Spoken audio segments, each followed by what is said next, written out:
This is Look Up TV. Good morning. It is 19 minutes past 8 a.m. Thank you for, of course, pushing the hashtag The Morning Drift.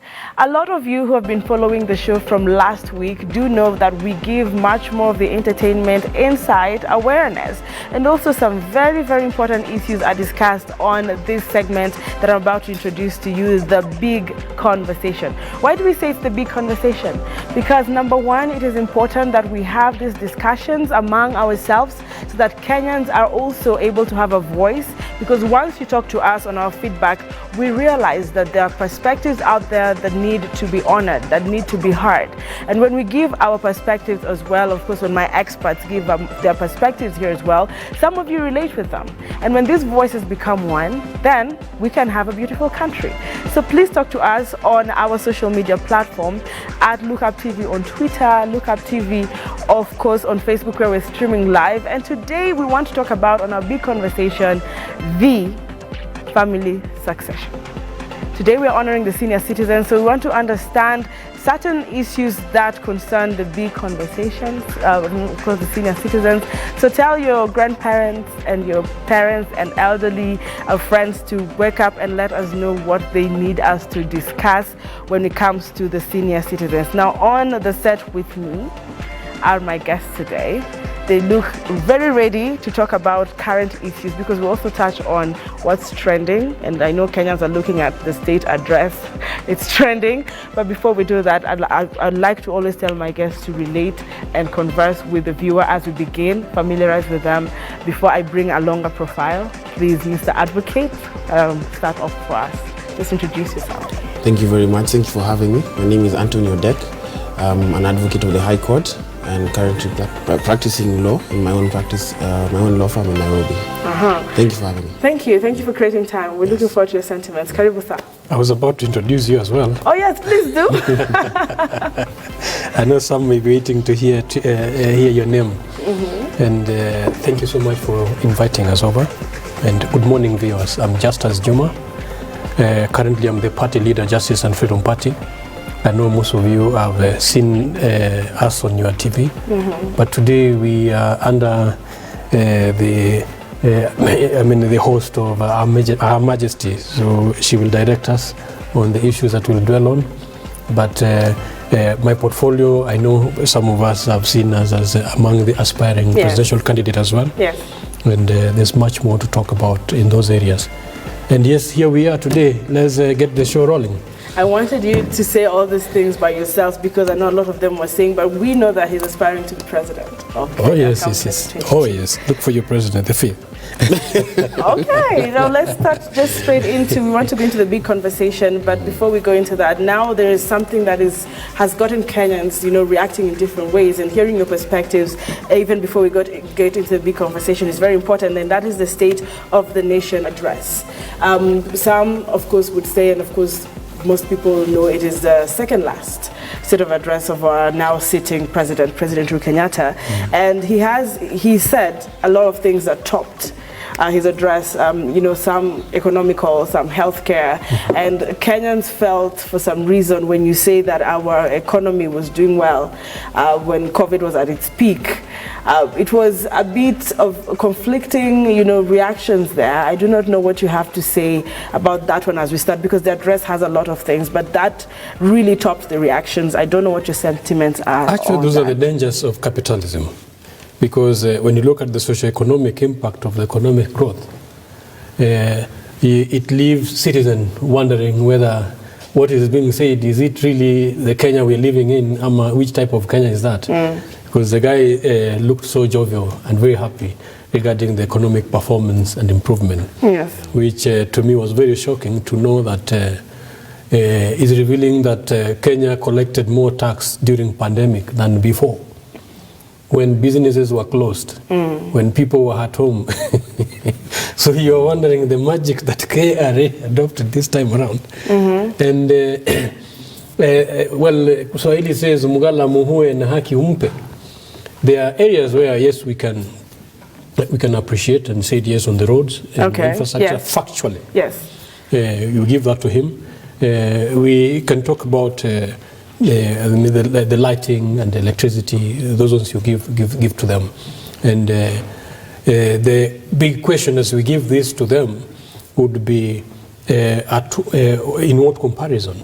Because if we look at the economic perception index, yes, or we compare them with best practices, if we were to economically construct road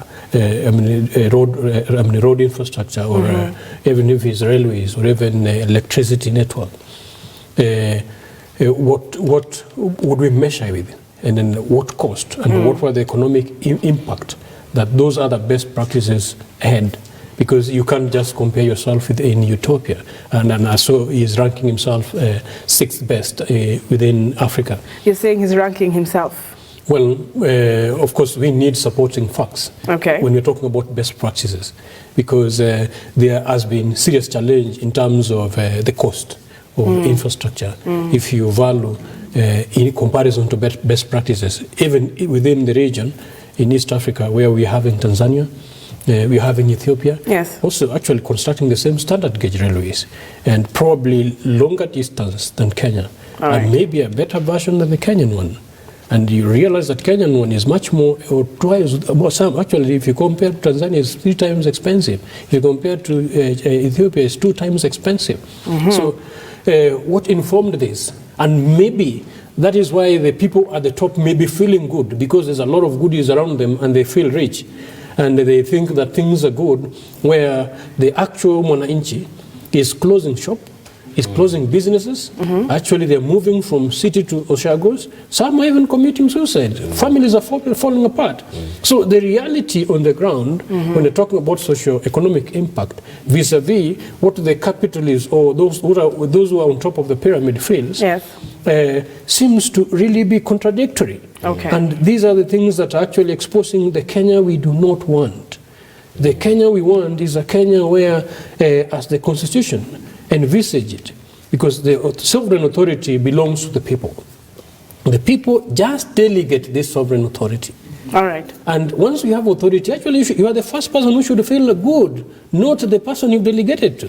But when the delegated person, or the assigned person, or your servant, is feeling much better than you, the boss, then I think something is terribly wrong. All right. Now you're saying, well, despite what the president said, you still have a feeling that there's something there's need to show. All right, and of course what I see here is that the first element, if you followed, of the 8-point program he focused on was on Buy Kenya and Build Kenya. He policy on local infrastructure development. He said they allocated 10 billion towards the National Hygiene Program, that is NHP, dubbed the Kazi Mtaani Initiative. Now that's just to touch on the infrastructure aspect that you've talked about. Yes. But I also want to hear his sentiments on the same, because you also made it very clear what the constitutional power is for the Mwananchi to actually have their concerns on what the president has or addressed us on yesterday. Yes, it is true that, as my colleague has said, the common mwananchi, by virtue of Article 1 of the Constitution, has the power to give power to our leaders. You know, we are the ones to choose our leaders. And the way he has said, kwa ground vitu ni different. I feel like Uhuru's state address was more of statistics based on compared to what is realistic on the ground. All right. Now, I can commend him on some areas, especially like infrastructure and the road network coverage, which is good compared to other since independence. But I feel like in terms of ranking him, not let me say ranking himself, but indicating that Kenya is 6th in Africa, there's a lot of question marks. Number one, his administration has grappled greatly amongst even as in compared to other presidents in Kenya's past, with the highest rate of corruption. Secondly, universal health coverage has not been achieved properly, because we can see that the infrastructurally in terms of hospital and how our basically our universal, the health system in Kenya, the healthcare system in Kenya has a lot to be desired. I'm sorry, but you do realize the president said that this has greatly improved. If you heard the speech, he actually talked about during the COVID-19 pandemic, and he said the pandemic has, of course, helped Kenya improve its healthcare system. I can only commend him in terms of health. They have tried to mitigate the effects of COVID-19. Otherwise, on the ground, I really doubt that realistically, the health system, when it comes to the counties, in the interior, when it comes to the interior county health coverage, I think there's a lot to be desired, and there's a lot of improvement to be done, you know. So I would say that it was more of a stick, and he should have just given us hope, because COVID-19 has really affected the social economic status of most Kenyans. And as my colleague had said, these are the effects of capitalism, where the bourgeoisie, who are on top of the pyramid, tend to assume, or they have the capacity, they have the resources, so they really don't relate with the situation of the humanity on the ground. So you find that so many people are suffering, so many people lost their jobs, people are suffering from mental health issues. Families are broken down, so there's a disconnect in terms of what he actually said, which is just statistics compared to the ground. You know, the Kazimtani initiative is good, yes, and we want to see how it will roll out. But also we have questions: what happened to Huduma Number? The resources that were allocated to Huduma Number, what happened to those resources? Why hasn't it been rolled out so far? You know, where, like my colleague has said, Tanzania have just established a railway network on their own resources without borrowing. You know, meaning it has saved Tanzania a great the risk of debt, the way we have now a whole the GDP economy. You know, the GDP is going to be affected by virtue of that, because now we have to pay this SGR, which even is not as it was expected. It was a lower rate kind of railway system. So I can say the Uhuru administration can be commended in some areas, but I can say greatly it has been, there's a lot to be desired. All right. Yes. Do you have something to add before we go into the big conversation? That was one of the most, the longest speech I think I've ever had, especially at that context, because somebody said a speech like that should be as brief as possible. All right. And this one, I think, was around 200 and something pages, 214 pages of...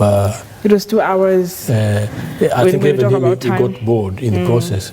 And I think whoever advised him to bring such longer narratives to Kenyans should always reflect. But on the issues, especially when Uhuru is drumming his drum and trying to paint himself very positive and very good, I think he also needs to also look at the key areas that actually his government has not performed in, and they're very they're very key if he was to ignore them, because if you are judging yourself, you should judge yourself fairly. All right. He mentioned something that BBI would have been something, one of the best gifts Kenya would have had, and I don't think is justified in that perception, because then he constantly insists on a matter that the High Court ruled unanimously on, that there were unconstitutionality and there were illegality, actually, and it was null and void. Yes. Well, the few compared to what? If the bench is set, we look at the majority within the bench. and they rendered it null and void, not just once, but even in the Court of Appeal. Yes. They rendered it again null and void. Of course, maybe he may be trying to tell us that there may be hope in the Supreme Court. Yes. Come January, which we suspect and we highly believe, based on the findings in the previous courts, the outcome is still evident and will be clear. And this has revealed his regime in terms of their obedience to the rule of law, because this is one regime which the judiciary actually have exposed each moment in terms of their actions, beginning with the formation of the cabinets. All right. The Uhuru government was declared to have acted actually illegally, because the constitution limits the number of the government, the cabinets, from 12 to 22. All right. So I know we want to say more on this. I will allow you to summarize it as we go into the big conversation. No problem. Yes. Yes. So if you look at the key areas that this Jubilee government actually have functioned for the last 9 years, it is one government that actually have really disregarded the law. And I would not give that to them. And it will go down in history that we had a president who ruled with impunity, who never followed the rule. And you mentioned about Kazim Tahani. Yes, the initiative. Well, if you look at the promises this government promised, when you promise 5 million jobs, and of course, Kenya would love to have a dignified job. I don't know what has bewitched this government, because his colleague also is running on the basis of hustling and a wheelbarrow. And the dignified jobs that Kenyans expected in their manifesto as their deliverables, if you look at the dignified jobs that can alleviate poverty and remove Kenyans from hand to mouth, or being dependent or being aided in a condescending way without dignity, these guys have been doing the reverse. A judge just advised KRA the other day that your action in tax collection is closing down companies and inhibiting industrialization or manufacturing. Okay. So if you have actions that are not geared towards creating decent jobs, and then on the other hand, you go to a quick fix of sweep the street, I pay you 300 bob, where actually corruption has been thriving on. I don't think that is the Kenya we are looking for. All right. We need a Kenya where Kenyan citizens can determine their own future without condescendingly looking up to an individual to aid them on a continual basis. Everyone should pursue their destiny in an environment where you can do business, in an environment where you can pursue your interests and your desire, your talent, without any hindrance. And this is what this government is failing to live, and they will not deliver if we allow them to continue the way they are continuing. All right, now that is just a few remarks as we're beginning. This is not the big conversation yet. This is just making some few remarks on what is now at the talk of town, the talk of the country, which is President Uhuru Kenyatta's second last state of address. And we're just touching on a few things that he mentioned as, of course, top issues. Now, I want us to just, of course, understand